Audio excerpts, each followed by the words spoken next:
बिस्मिल्लाहिर्रहमानिर्रहीम। बेटा last lecture में हमने फ्रिक्शन डिस्कस की थी, मूवमेंट डिस्कस की थी दो बॉडीज़ की, एक फ्रिक्शनलेस सरफेस पे पड़ा हुआ और एक वर्टिकली डाउनवर्ड अमल करता है। आज हमने जो डिस्कस करना है वो रिलेशनशिप डिस्कस करना है फोर्स और मोमेंटम में।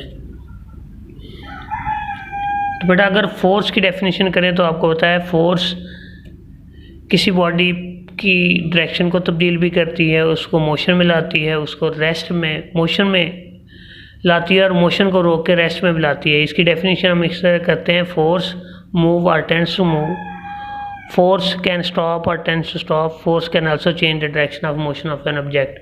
और अगर हम मोमेंटम की बात करें तो इन शॉर्ट हम कहते हैं quantity of motion is known as momentum, क्योंकि जब किसी बॉडी पर मोशन लगता है, फोर्स लगती है, तो उस बॉडी में मोशन प्रोड्यूस होता है, मोशन की वजह से उसमें मोमेंटम प्रोड्यूस होता है।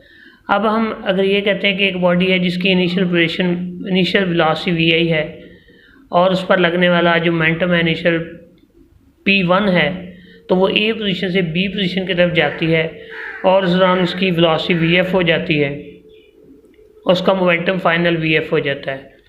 अगर हम मोमेंटम की बात करें तो मोमेंटम होता है P equal to M V. अगर इनिशियल मोमेंटम की बात करें तो P I equal to M V I. इसी तरह अगर बी पोजीशन पर फाइनल मोमेंटम की बात की जाए तो P F is equal to M V F, ये हमारे पास बी पोजीशन पर इसका मोमेंटम। अगर हम चेंज इन मोमेंटम देखना चाहें, change in momentum initial momentum minus final momentum, तो P F minus P I equal to P F minus P ये P F minus P I equal to M V F minus M V I. अगर हम initial momentum, ये change in momentum गलत लिखा हुआ यहाँ पर ठीक कर लीजिएगा, final momentum minus initial momentum है, इनके P F minus P I equal to M V F minus M V I. Rate of change in momentum से बाद बेटा पूरी फिजिक्स में जब भी रेट का वर्ड आएगा इसका मतलब आप टाइम पे डिवाइड करेंगे। Rate of change in momentum से बाद हम टाइम पे डिवाइड करेंगे बोथ साइड्स पे, P F minus P I over T is equal to M V F minus M V I over T.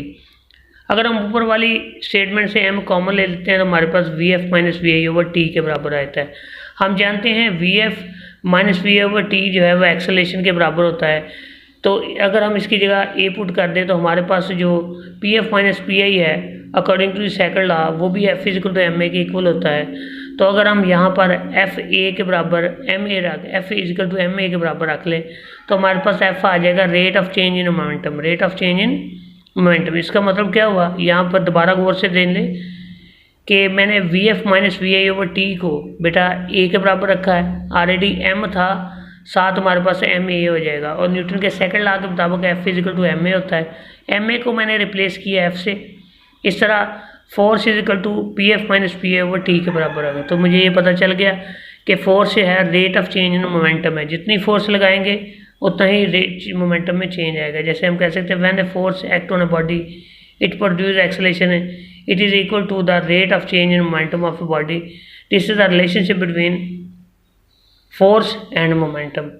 इसका यूनिट की अगर बात करें तो बेटा इसका यूनिट न्यूटन सेकंड है, एन भी कहा जाता है, या फिर जो कि किलोग्राम मीटर पर सेकंड के बराबर होता है।